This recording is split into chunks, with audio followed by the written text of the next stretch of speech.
Sa mga sukababan, kung kayo ay SSS pensyonado, GSIS pensyonado, o senior citizen na tumatanggap ng inyong buwanang benepisyo, huwag ninyong palampasin ang video na ito. Ngayong buwan ng Hunyo 2026, may tatlong mahahalagang bagay na dapat ninyong malaman na direktang makakaapekto sa inyong bulsa. Hindi ito chismis, hindi ito haka-haka. Ito ay mga opisyal na impormasyon na kailangan ninyong marinig ngayon bago pa maging huli ang lahat. Manatili kayo dahil sa loob ng ilang minuto, ipapaliwanag ko sa inyo ang bawat isa. Kasama na ang mga halimbawa ng totoong peso amounts, ang mga petsa ng release, at ang mga bagay na dapat ninyong bantayan para hindi kayo mabiktima ng mga scammer. Ito ang hindi alam ng marami. Kaya naman, pakinggan ninyo itong mabuti. Ang unang importanteng bagay ngayong Hunyo 2026 ay ang regular na pag-release ng inyong buwanang pensyon at may mga update tungkol sa timing at paraan ng pagkuha na dapat ninyong malaman. Para sa mga SSS pensyonado, ang inyong regular na buwanang pension ay patuloy na inilalabas batay sa inyong birth date o account number. Kung ang inyong pension ay nakaset sa automatic crediting sa inyong bank account, maging ito man ay sa UMIDATM, GSIS e-card, Land Bank, BDO, Metrobank o iba pang accredited banks, ang June 2026 pensyon ay inaasahang matatanggap ninyo sa unang 2 linggo ng buwan. Halimbawa, kung ikaw ay isang SSS pensyonado na ang buwanang pensyon ay 5,000 piso, 5,500 sa PhilHealth contribution ang ibabawas. Kaya ang inyong net na matatanggap ay 4,450 piso. Kung may SSS loan kang hindi pa nababayaran, sabihin nating 250 piso bawat buwan ang deduction, ang iyong net na mapupunta sa account ay 4,200 piso. Mahalaga na malaman ninyo ang inyong exact na deductions para hindi kayo magulat sa halagang inyong matatanggap. Para naman sa mga GSIS pensyonado, ang inyong pension ay karaniwang inililipat sa inyong GSIS eCard Plus o sa accredited bank bago mag-ikaapat na linggo ng buwan. Ang mga regular na retirado na may edad 70 pataas ay may karapatan rin sa mga karagdagang benepisyo. Kaya mahalaga na updated ang inyong records sa GSIS. Kung ang inyong buwanang GSIS pension ay 10,000 piso at may natitirang policy loan na 350 piso bawat buwan ang binabawas, ang inyong net na matatanggap ay 9,650 piso. May isa pang mahalagang update para sa mga pensyonado na kumukuha ng pensyon sa cash sa mga bayad center, SSS branches, o sa pamamagitan ng mga authorized payment partners tulad ng Bayad Center, SM Bills Payment at iba pa. Siguraduhin ninyong updated ang inyong ACOP, ang Annual Confirmation of Pensioners' Existence. Kung hindi kayo makakapag-update ng ACOP bago magkatapusan ng Hunyo 2026, posibleng ma-hold ang inyong pensyon sa susunod na buwan. Huwag hayaang mangyari iyon. Gawin ninyo ito ngayon habang may pagkakataon pa. Ngayon, pag-usapan natin ang ikalawang importanteng bagay, at ito ay ang tungkol sa mga loan deductions, clawback at offset na maaaring makaapekto sa inyong pensyon ngayong Hunyo 2026. Ito ang hindi alam ng marami. At dahil dito, maraming pensyonado ang nagugulat nang makita nilang mas mababa ang kanilang natanggap na pensyon kaysa sa inaasahan nila.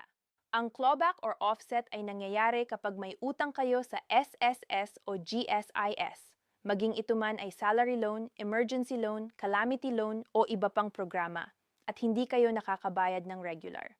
Ang sistema ng SSS at GSIS ay automatikong nagbabawas ng bahagi ng inyong pensyon para bayaran ang inyong natitirang utang. Ito ay legal at ito ay nasa batas. Hindi ito pagnanakaw. Ito ay ang proseso ng pagbabayad.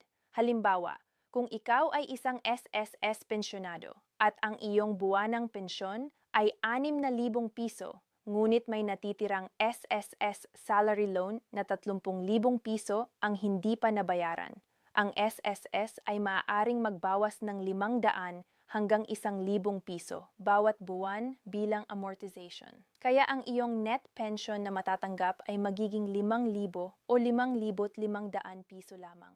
Para sa mga GSIS pensyonado naman, ang GSIS ay may katulad na patakaran. Kung ikaw ay mayroong natitirang GSIS policy loan, emergency loan o iba pang obligasyon, automatiko itong ibabawas sa inyong buwanang pensyon. Ang deduction ay base sa inyong loan balance at sa napagkasunduang amortization schedule. Ang tanong ng marami, maaari bang tumanggi sa offset? Sa kasamaang palad, hindi. Ang offset ay automatiko.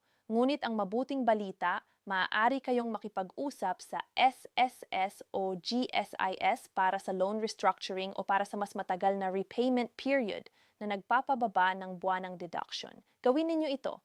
Pumunta sa pinakamalapit na SSS o GSIS branch o tumawag sa kanilang hotline at humingi ng loan balance inquiry at restructuring options.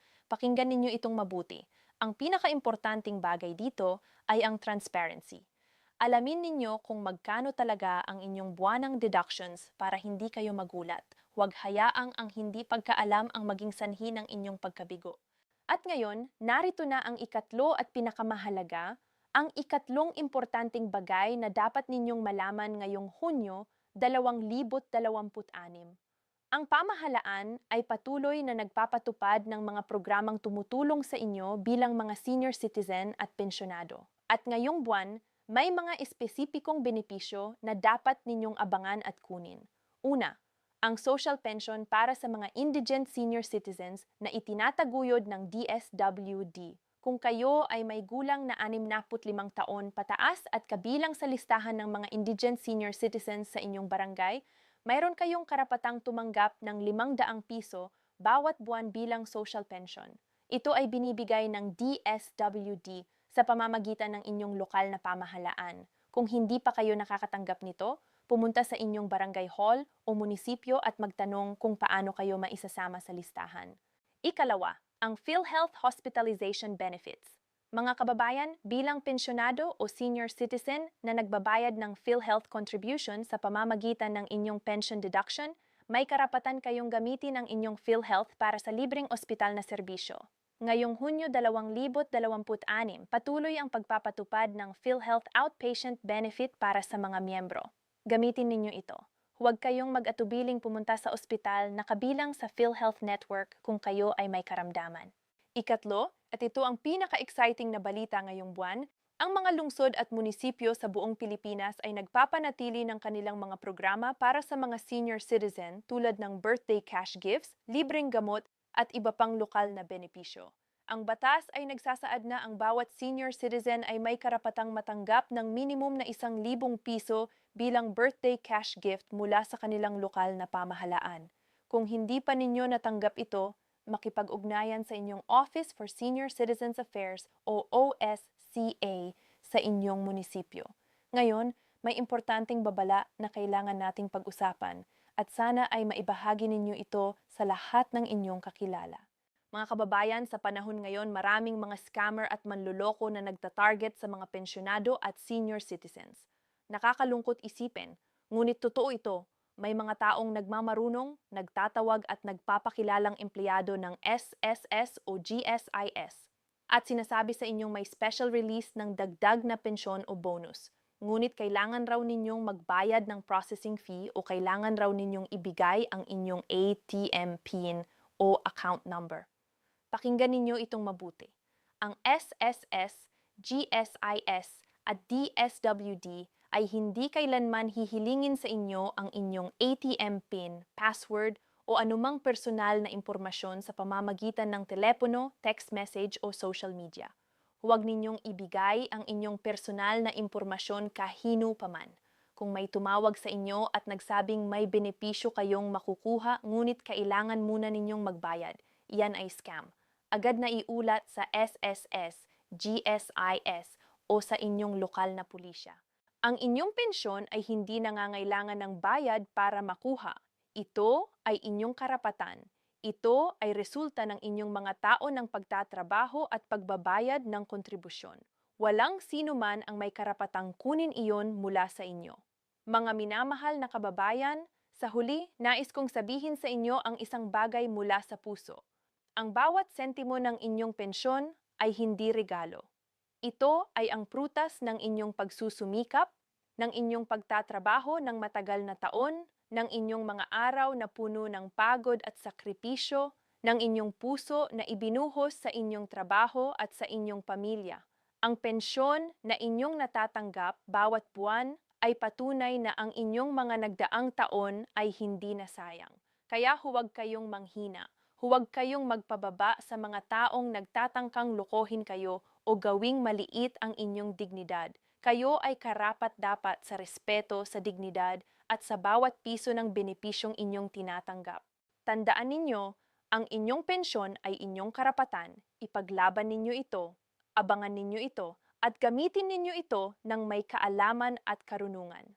Kung nakatulong sa inyo ang video na ito, pakiusap na ibahagi ito sa inyong mga kakilala, mga kapitbahay, at mga kaibigan na maaaring nangangailangan ng impormasyong ito.